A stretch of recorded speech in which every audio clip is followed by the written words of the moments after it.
which will translate all the private to this public IP, which will automatically provide the reachability back to this IP because of it is a connected network. But let's say if you want to do some end-to-end reachability, you can just add another static route or some kind of routing here. As of now, I'm not going to do that. We just add the default route. And then what we'll do is we need to make sure that the default route is enabled. And this default route is also advertised inside the OSPF for providing end-to-end reachability. So the thing is, we are advertising the default route. We are enabling the static default route. That's what I'm doing here. And additionally, I'm going to advertise this inside the OSPF so that the OSPF here is advertising the default route back. Either you can do redistribution or there is an option called default originate. That's something what I'll be using here. So to start with this configuration here, we'll go back to our FMC here. So where I'm going to enable the default routing. So let's go back to the devices and the device management.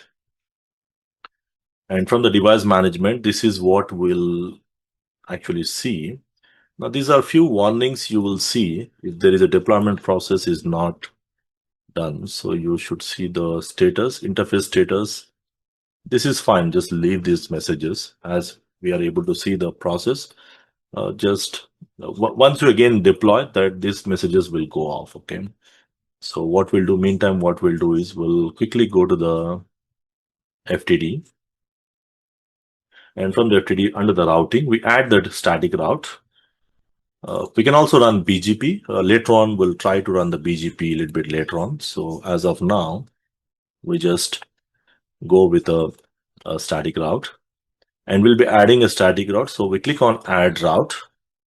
And from here, we can add the IPv4 route. So in our case, what we'll be doing is we'll try to enable or click on add the route. So the first thing we need to select which interface towards which interface, the internet interface. And you want to do the routing for any, just give 0000 or you can add 000 with an object. I'm going to use just any IPv4 that is going to do the same job for us. And the gateway is basically the next hop. So here we cannot, we will be using the gateway address 100.0.20.2. That is my gateway address, which is something we'll be giving in the form of an object. So what I'll do is I'll say router 2 next hop. That's my router 2 next hop. The description, and that is going to be 100.0.20.2, which is the router 2 IP address pointing towards the next hop. So gateway is nothing but your next hop. Leave the default metric. There's no tracking as of now. If you want SLS, we can add the tracking later. When you have multiple ISP connections, we can track it from here. Click OK. And once we add this route, we can click on save. And this will generate the default route. Okay. Again, we have to start the deployment process. We'll do the deployment process at once. So additionally, what I'll do is I'll also try to advertise this default route into the OSPF, then we'll deploy, at once. So we'll go back to the OSPF and under the OSPF routing. So what we'll be doing is we already have this option. The OSPF is already enabled towards the router 1. We can just go ahead and add some kind of redistribution if you want.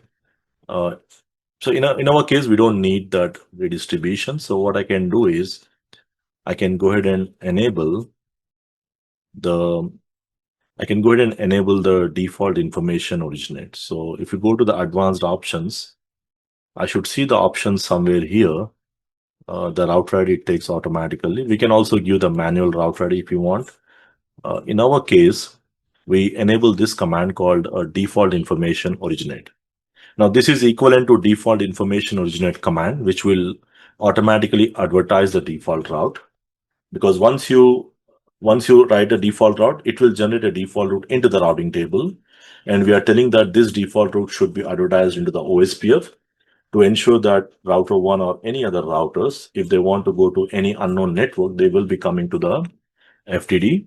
From there, they should go. So we just enable it Always is basically, the always keyword ensures that even in the future, if this default route goes down due to some reason, still it will advertise.